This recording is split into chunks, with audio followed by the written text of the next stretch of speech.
da na gaba ake gane zurfin ruwa, mutane da na tsaye ake gargadin rayuwar na zaune. Da na gaba ake gane zurfin ruwa, mutane da na tsaye ake gargadin rayuwar na zaune.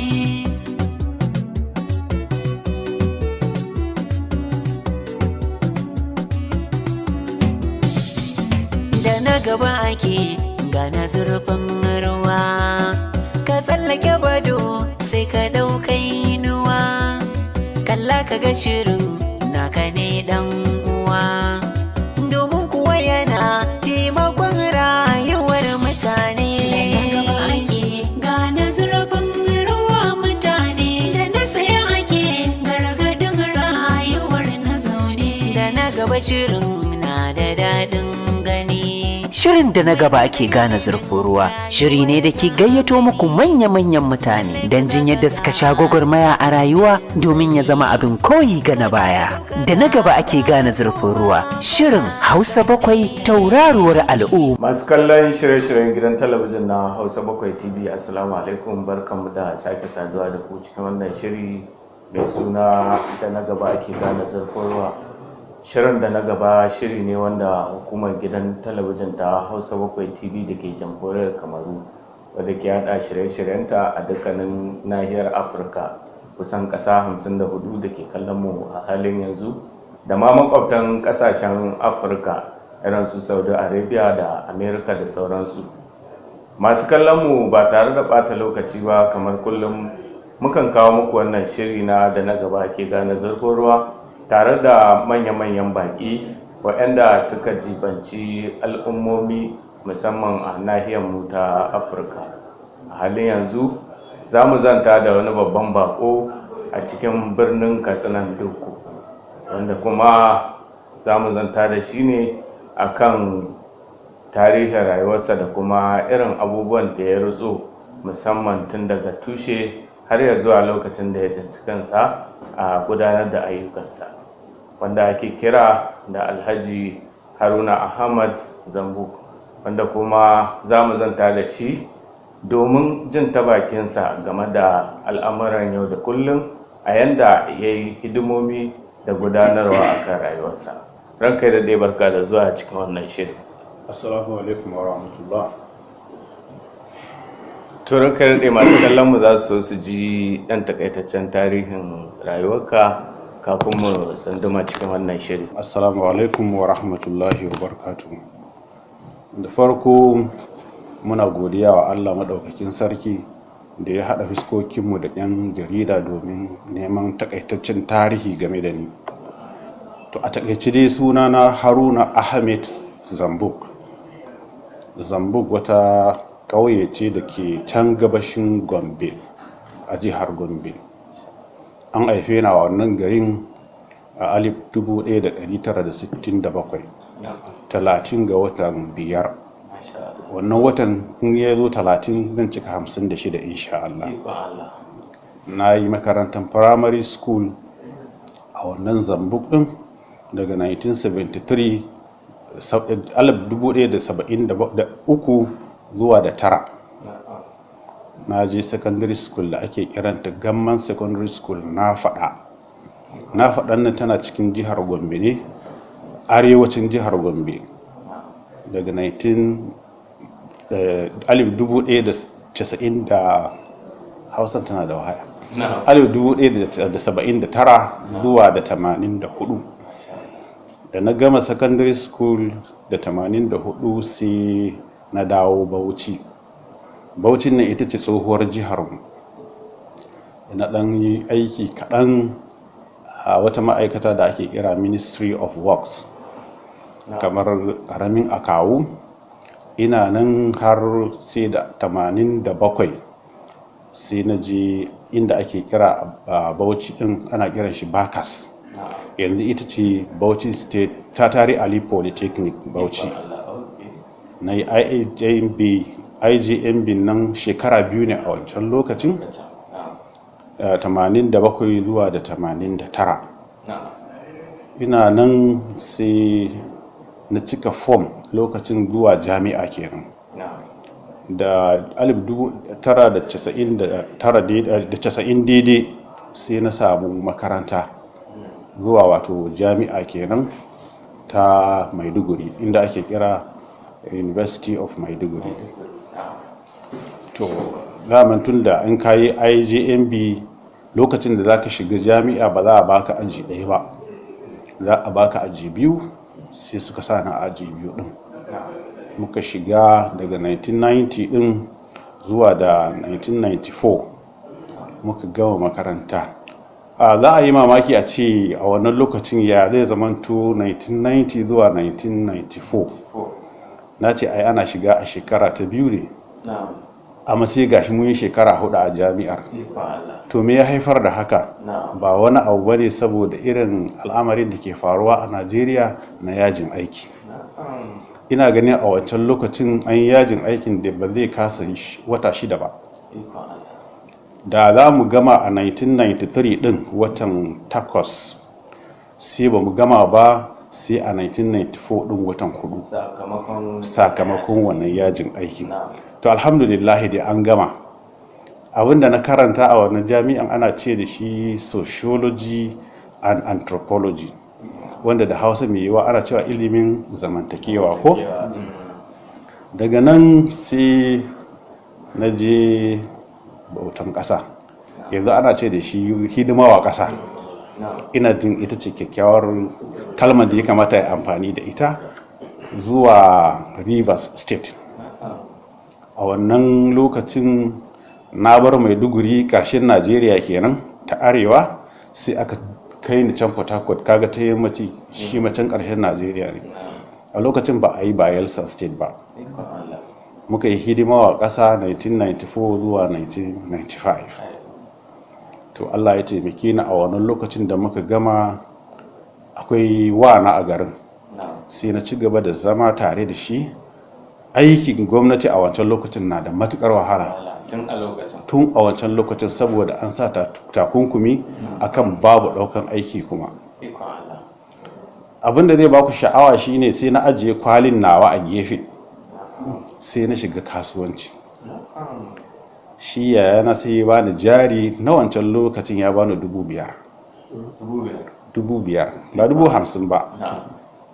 Zan hawo mota daga Port Harcourt na zo Lafiya inda ake cewa headquarter Nasarawa State, sai in sayi doya, in sayi shinkafa, in hauro ka, sai in koma da shi Port Harcourt.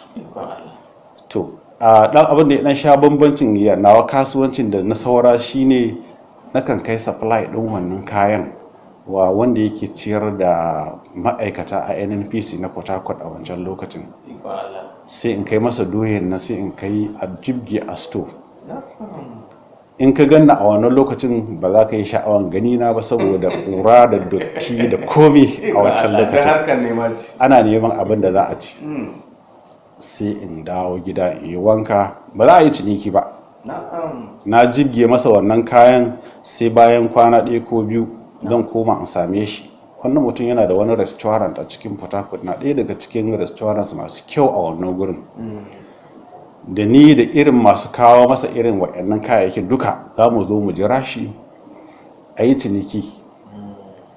In an yi ciniki ya san nawa ne zai biya ka, sai ya baka abin da ya samu. Ana nan har a warware, kafin a gama sai ka sake kawowa wani kayan. To ina nan haka aka yi jihar Gombe State daga All Bauchi State. Sai na ji kamar gidan da zai fi min Port Harcourt din. Wana ya ce, Haruna me yasa zaka dawo? Na ce ina jin wai ana ba da application a wannan tsohuwar makaranta da na yi, wata bakas kenan. Ita ce Tatari Polytechnic a yau. Zan zo in miƙa wannan takardar neman aiki, in na miƙa zan dawo. Sai ce to shi kenan, sai ka dawo. Da na zo sai Allah da ya hukunta zan samu aiki a jihar Bauchi din. Ban samu a wannan Tatari Polytechnic din ba, sai na samu a inda ake kira Ministry of Health, ma'aikatar lafiya. To ya zo daidai kan gaba a wannan lokacin suna neman malami da zai koyar da abin da ake kira da shi behavioral science. a school of nursing da midwifery na all Bauchi state kenan. To tunda na karanta sociology sai Allah ya yi nufa na samu wannan aikin, duk da ana da takunkumi na daukan aikin, amma da yake bukata ta kai matuka sai aka ce to a dauki irinmu da sauran malamai, sai muka kama aiki a 1996 muka shiga karantarwa. Muna dan karantarwa a wannan jiha sai aka ce to gashi yau an yi karin jihohi, sai aka yi cire Gombe daga cikin Bauchi state. To aksarin malaman da suke karantarwa a wannan makarantan mafi yawa daga jihar Gombe, daga shiyar Gombe ne. Shiyar Bauchi ba su da shi, shiyar Katagum don shiyoyi guda uku ne muke da su suka zamanto Bauchi state din. Aka lura da in aka tafi aka bar malaman da suka zo daga jihar Gombe su dawo jihar su, sabuwar jiha, makarantar za ta rushe.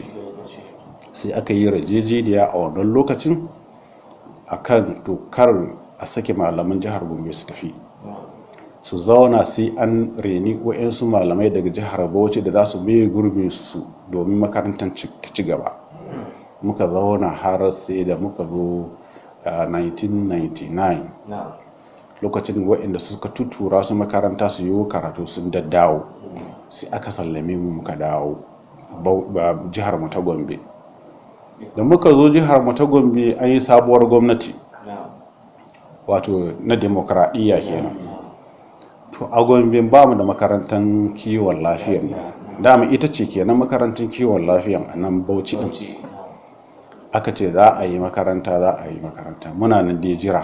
Aka zo aka fara shirye-shirye, kasan abun gwamnati wani lokaci na dan daukar lokaci, har muka shiga 2000 daidai makarantar nan dai bata tabbata ba. Ana cikin haka sai a 2000 din karshen shekaran aka bude Federal Medical Center Keffi tana jihar Nasarawa state. Ni kuma sai na yi sha'awan ko zan koma da aiki a wannan gurin. A 2000 kafin nan an shiga 2001 sai na mika takardar neman aiki a wannan gurin. Allah ya nufa sai aka bani aiki a wannan Keffi din. To sai al'amura suka canja daga karantarwa sai aka koma kuma aikin administration, aka bani administrative officer. Da muka je aka yi jarrabawa, aka yi interview, sai Allah ya zaɓe ni a cikin wanda za su yi aiki a wannan gurin. Sai na zo na kama aiki a nan Teaching Hospital 3 ga watan 1 nan da ya wuce.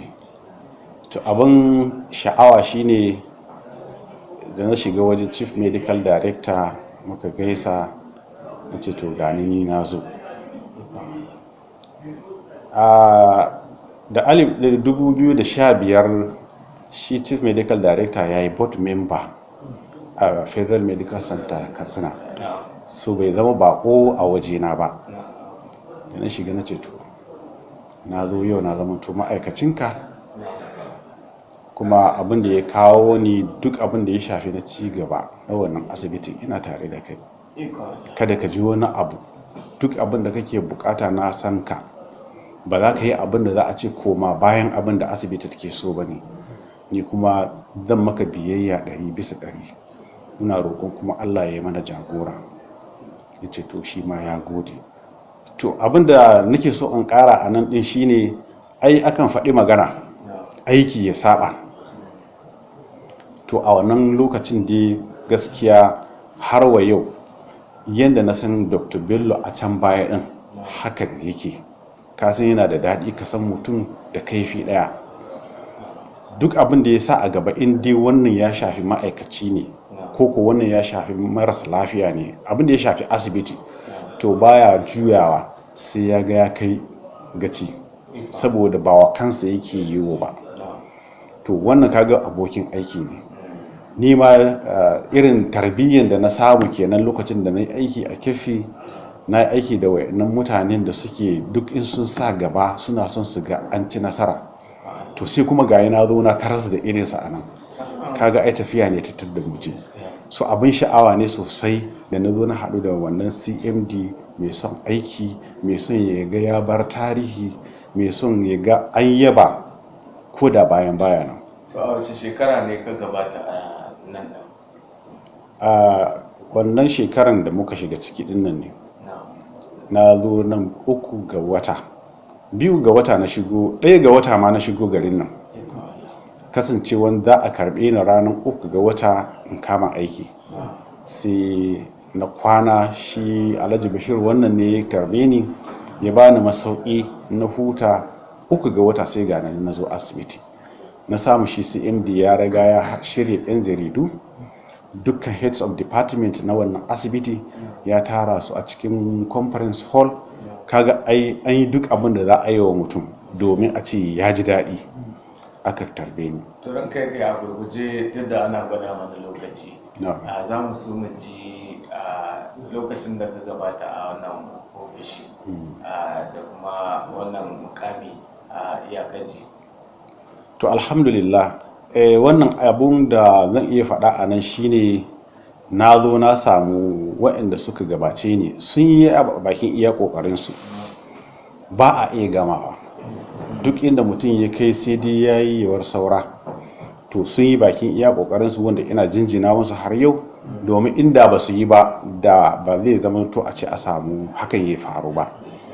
Abu na farko kenan. Abu na biyu, da na zo abin da suke kai ban kawar da shi ba, saboda aikin guda ɗaya ne. Duk wanda kaga ya zauna akan tebur yana tunanin yaya za a ci gaba da wannan gurin ne, ba wai don kansa ba. To akan wannan din muke, inda illa iyaka na gane akwai dan bambance saboda inda ne yau aiki na dan kwana 2 ina wannan aikin. Na samu dan ilimi kaɗan fiye da abin da ake tunani. In na ga yadda suke yi kamar ya saba da yadda ake yi, nakan nemi shawararsu. Sai ce, kuna yin naku haka, in mun haka fa? Sai su ce, to ai lafiya lau.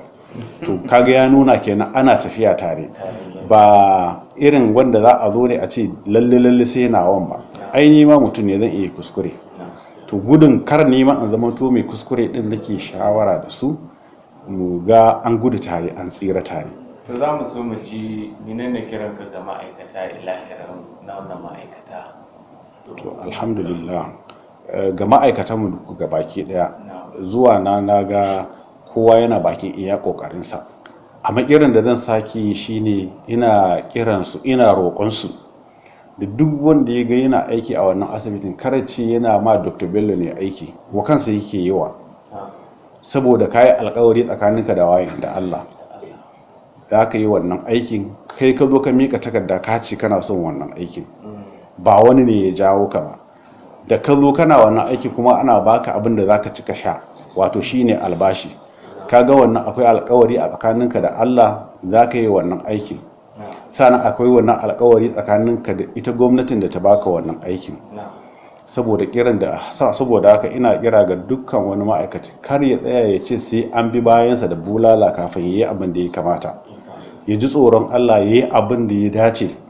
Kasancewa mu dukkanmu masu addini ne, in ka yi daidai ka sani, in ka yi ba daidai ba ma ka sani.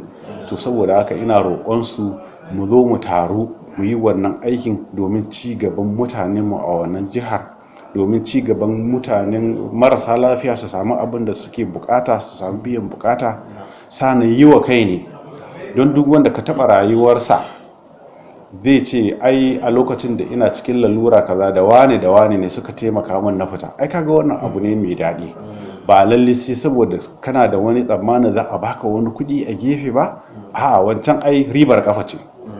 Saboda haka ina roƙon dukkan ma'aikata su ba mu wannan goyon bayan, da mu da CMD da dukkan hadimansa mu ruhu akan wannan aiki, mu ga mun matsa da wannan asibitin ta kai inda ake so a jita. Sa'anan marasa lafiya duk wanda ya zo a wannan gurin muna son ya ji yana cewa Allah ya saka muku da alheri, ba Allah ya tsine muku ba. Shine fatan da nake yi, kuma kiran da nake wa dukkan yan uwana ma'aikata kenan. Kai duba da sabuwar gwamnati da ke gargara an san mulki, kuma yanda ita jihar Katsina ake buƙatar ci gabanta musamman zuwanka a wannan jiha. Me za ka ce dangane da wannan? To alhamdulillah, gaskiya wannan abun ka taɓo inda yake da muhimmanci a taɓa. Gwamnatin da za ta shuɗe a kwanan nan ta yi rawan gani, saboda in kun lura ai wannan sunan asibitin nan da ba haka take ba, ana kiranta Federal Medical Center ne, amma yau fa ta zama mai Federal Teaching Hospital. Ai ba daga sama ya faɗo ba, mutane ne suka haɗu da ƙarfi da ƙarfi, an sa lokaci, an sa dukiya, an sa tunani, an bi duk inda aka bi, sannan aka tabbatar da sunan wannan asibitin yau. Ai kaga wannan na gwamnati ne wanda za ta shuɗe. In ka lura da zamanta Teaching Hospital sai aka ce kuma a Teaching Hospital to Umaru Musa Yar Aduwa University.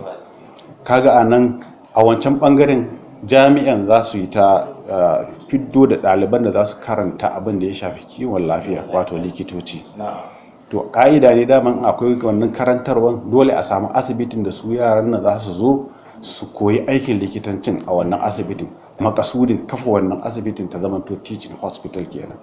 To muna ma ainihin shi mai girma gwamna mai tafiya addu'a da alkhairi, abubuwan da yi na alkhairi Allah ya saka masa da alkhairi, Allah ya kara mashi lafiya da nisan kwana.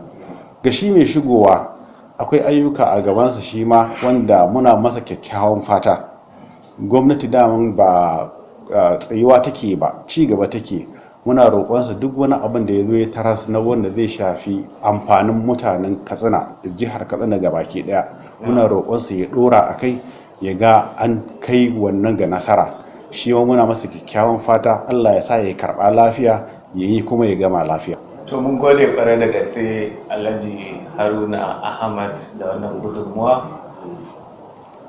Masu kallon mu duka a nan za mu da sa'aya, ana guda mana lokaci ya yi halinsa, sai dai kuma gashi babban bakonmu mun taho yana faɗa mu abubuwan da suke da amfani musamman ga wannan babban asibiti wadda za ta ciyar da al'ummomi da dama gaba, musamman a nahiyar Afirka ba ma jihar Katsina kawai.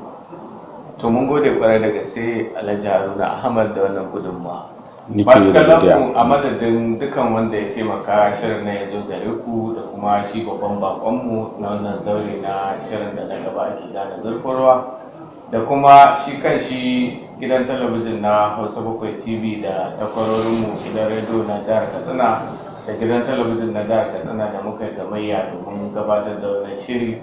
Ni Musbahu Abubakar nake cewa ni na lafiya. Zurfin ruwa mutane da na tsaya ake gargadin rayuwar na zaune. Da gaba ake gane zurfin ruwa mutane da na tsaya ake gargadin rayuwar na zaune.